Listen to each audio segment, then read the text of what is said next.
Welcome back. This is 1556, year 1556.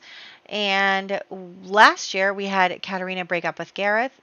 We had Nicholas get in with Isaac. Florence become best friends with Sibley. Gabriel fall out with the Queen. Lots of things. Lots and lots of things. Okay, this year we have 2 scary birthdays and then 3 other birthdays. So let's roll for our dear Alice. No 2, 4, or 6. Alice, you can do this. Oh, that was a little close, wasn't it? Then we have Florence Larkin. No 7 or 13. That was also close, Florence. And then will she get married and have kids? She won't get married. Florence. Okay.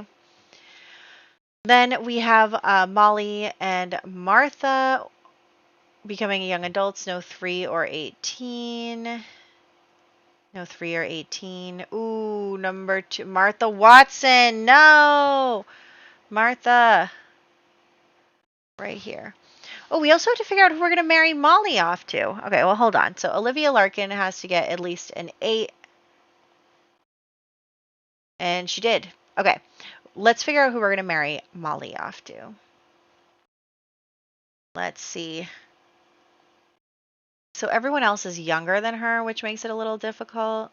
Except Richard Hobart is available. We don't really have a color for them, but I think we do have colors available. We do have the white and black available. Okay. Should we do it? I think we should do it. Why not, right? Why not? Let's marry them off. I'm going to write that down right now so I don't forget. Molly and Richard. Cool.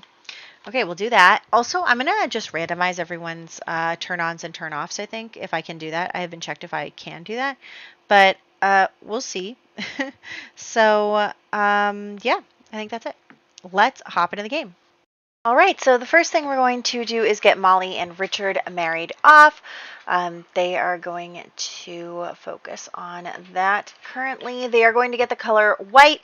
And you know what? I don't really feel bad about giving them a whole color. I think that it's fine. If we need to, take it back, then we will. But I think it's fine for now. So let's just update the spreadsheet and everything, and we'll try and get all set there and get them on the tree.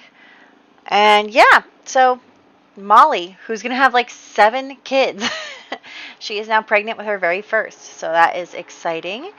And I am just going to start adding in, their other stuff, but I'll finish filling in the family tree part of this in a little bit, like off camera, because it's honestly not terribly exciting for you guys. So I will follow up on that later. And yeah, so that is what's going on there.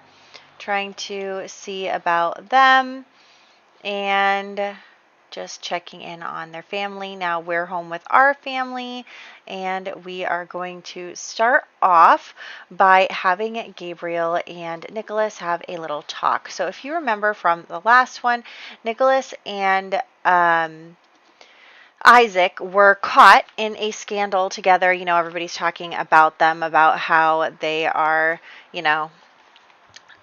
together, and we're seen together and seen doing things together. And so because of that, we have Gabriel, who has obviously heard these rumors, is now having a conversation with his son and is like, look, I'm not going to tell you what to do. I'm not going to tell you what your responsibilities are. I'm not going to tell you what your future should look like. I just want you to know that I'm your father and I'll love you no matter what goes on. And it doesn't matter to me. Your Uncle Tobias isn't exactly subtle about his stuff. So Gabriel is just basically trying to tell Nicholas that he's okay with whatever happens, and Nicholas is just kind of denying it, being like, no, we're just good friends. It's not like that. Because him and Isaac haven't totally defined their relationship. And then, of course, Katerina rolls over and is like, what are you guys talking about? Why does this keep happening to me? The dog is barking. She doesn't really like it when anybody walks by the house. Anyway, I'm just going to talk over her.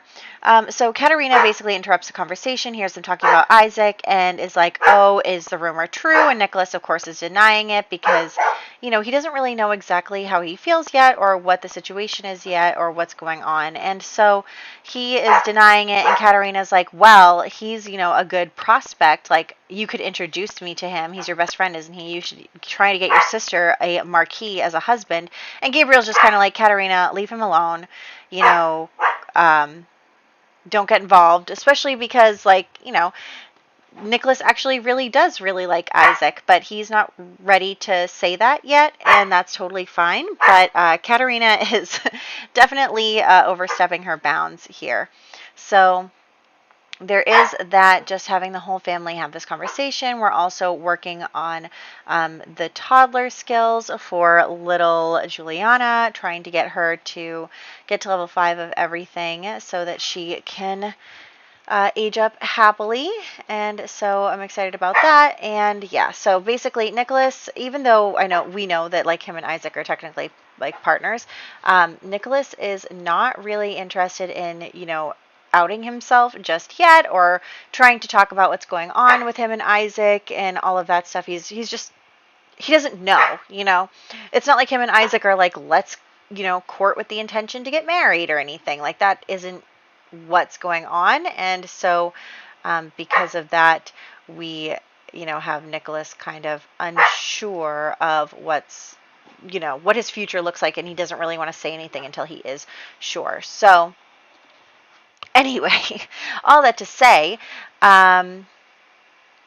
we are, again, working on the toddler skills. We have Gabriel kind of overseeing Juliana on doing her toddler skills. And I think that Gabriel's also really thinking about Genevieve in this moment and thinking about how much he misses her and how much he wishes that she was part of their daughter's life and all that stuff. And it's tough. It's tough for her. So for Juliana to not know her mother is basically what I'm trying to say. So anyway, we then got invited out to hang out with everybody out in the snow, and Katerina, of course, is going to go, and I'm trying to get Nicholas to come here, and he just won't. He will not come here, so I'm going to have to teleport him here. But anyway, Isaac is also here, so Katerina is going to kind of take this chance to kind of slide in and be like, hey, and talking to him a little bit, knowing that he is, her brother's best friend, and she's just kind of using that as her in to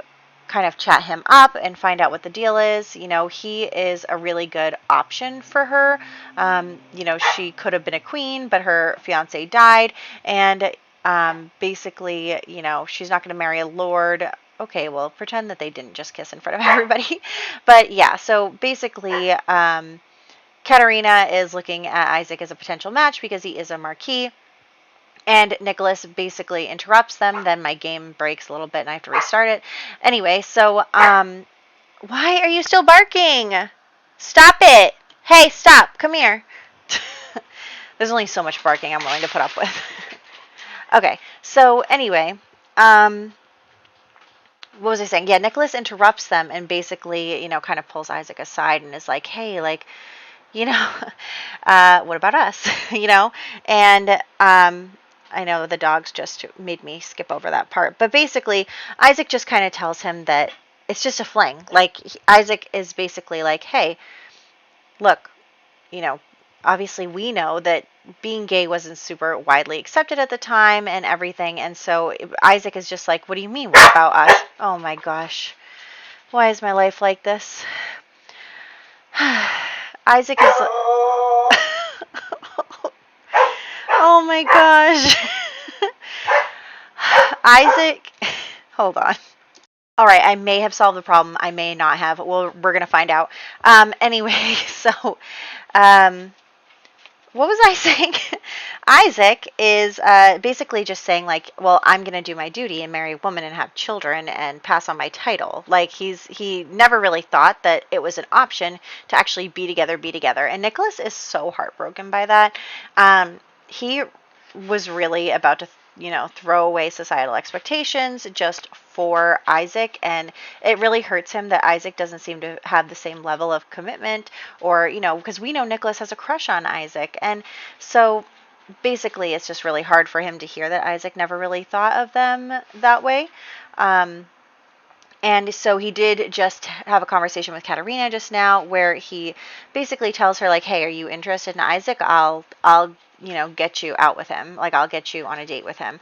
And I don't know if he knows why he's doing that. I think that maybe he's hoping that Isaac kind of sees, what life, with a woman or someone else would be like. And maybe he realizes how much he really likes Nicholas and all this stuff. I don't really know exactly what Nicholas is getting at here. I don't think he knows either. He's just like, fine. Like, my sister wants to have a date with him, and he doesn't want to be with me, so, I'll just do something about it. So anyway, Florence is aging up, and she became cheerful, which is really sweet, and it's her birthday, so we're going to just have the birthday cake and everything. And then I also wanted to, it's also Christmas, so they're all giving each other presents and everything. And so we do have, yeah, like, Isaac, why do you keep coming here playing with my boy's emotions? Not cool. Not cool. So anyway, Gabriel's going to cook the grand meal for Christmas, and then we're going to head to Create a Sim. And the reason why I'm going to go to Manage Worlds to go to Create a Sim is because I wanted to age up Sibley with Florence, because they're best friends, and I wanted them to be the same age, and I want them to be the same age going forward and like have this conversation together. So we are going to just fix Florence up a little bit, give her some pretty jewelry and stuff, and see what things look like. I really wanted her to have kind of one of these different colored dresses, but none of them really came in yellow. So I do end up picking something a little different, because I just wanted her to, not wear the same exact thing that everybody else is wearing. So here she is in her beautiful dress. And then I am going to age up Sibley here. I'm going to give her some details and everything. And she looks just like her sister, doesn't she? And I'm obsessed with this hair. I don't know what's wrong with me. I'm just obsessed with this hair. I just think it looks so good. And I keep putting it on Sims. And I'm just going to keep putting it on Sims, because she's beautiful. And that's great. So anyway, we are going to just do some skin details here. I'm kind of waffling on what I want her to be in, but we will deal with that as it comes. And then I am going to give her a little bit of a higher necked outfit. I think that is, we're kind of headed towards the that era where they wear the more high-necked and collared outfits. So there is that. We are actually heading into the Elizabethan era in a couple years. Like, Elizabeth will become queen. So that is a coming. And I guess we probably can start switching over outfits now. So there's that. And yes, we are back in our household. And so we're going to have like an actual birthday party for Florence, and just see where she's going with things. And then we will invite everybody over, except they're wearing these awful, awful Christmas outfits, which I just totally hate, but that's okay. Katerina is dancing with Isaac, and and Nicholas is just standing there like, wow, great, excellent. Yeah, so I don't think he really feels super comfortable with that situation, but he's gonna put on a brave face and deal with it. And then we do have Sibley coming over and talking to Florence, and Sibley is going to confess to Florence a few things about her family that Florence didn't initially know. Sibley is getting older, and she's really trying to figure out exactly what's going on in her life. And so she does tell Florence about, her family having to move because of her brother, because her brother caused them some problems, and so their whole family had to move. And she tells Florence that the reason for everything, and especially for the actual moving part, is because the women in her family are all psychic. So they are all psychic, and she is psychic, and her sister is psychic. And when she was little, her brother really took advantage of her abilities and caused a lot of problems for them. And it just became too much, and they had to move away. And so ever since then, she's tried to be really careful with how she uses her ability and who she tells when she has, visions and stuff. And so because of that, she has had a vision about her brother and his new wife, Molly, and how they just got married. And she knows that Molly is related to Florence. And so she knows that they're related. And so she kind of tells her, like, it's not going to go well for Molly. Like, she's not going to have a happy marriage. She's not going to have a happy life. And she felt really bad about this. So she wanted to tell Florence. And towards the end of that conversation, Nicholas kind of comes in and is like, "Oh, what are we talking about?" Like he hears like that they're talking about Molly, and they don't. She doesn't tell him that she's psychic, but she kind of tells him like, "Oh yeah, well, my brother's not a good guy, and I just feel bad for your cousin and everything." And Nicholas is like, "Oh, like that's so nice of you." And look, Nicholas gets a crush on Sibley. I did not plan that. I did not make that happen. He just got a crush on her. He just got a crush on her. I did say that he was bisexual, so it's not anything against his relationship with Isaac. I think probably he's feeling a little heartbroken over Isaac, and he's trying to move on from Isaac. And then he sees Sibley, who's just like so kind and worried about, his cousin and worried about, other people's well-being. And she's been so kind to Florence, who is kind of, an outcast a little bit in social circles. And so he just seems like he's been struck. I wonder if Nicholas is the type of guy who falls in love easily, because that's his second crush. He is definitely falling for a lot of people. But yes, Nicholas just got a crush on Sibley, and Sibley has confessed her big secret to Florence. And so meanwhile, we are going to have Gabriel go over to the royal castle and talk to Elizabeth, actually. So he is going to kind of come here. He is not on good terms with Mary. She has been persecuting people, killing people, and everything. And so he is going to talk with Elizabeth and kind of, Mary doesn't have any children. She doesn't have anyone to pass the throne on to besides Elizabeth. And he's just kind of like talking to her and it's like looking for an ally in this household. Elizabeth and Osric are actually pretty good friends. She grew up alongside her brother there with Osric as their tutor. And so she is close to Osric. And so she is more amiable. What's the word? I don't know. But she's definitely more open to, the situation of unity. And, she's not really in the same, she doesn't have the same ideas as her sister. So Gabriel is just kind of looking for an ally in her. And because, he is obviously on bad terms with Mary, so he needs someone in the royal household to be his friend. So that's what's going on there. And then we are going to head home shortly. They're just all hanging out and trying to get along and everything. And so there's that. And so Gabriel is now allies with the future Queen Elizabeth in a couple of years. But anyway, we are going to next set up the date between Isaac and Katerina. Nicholas is going to set it up. It's going to be like a friend hangout. And I kind of love how you can set up these hangouts and then you can add other people to them. Like it doesn't just have to be two people. And now she's crying.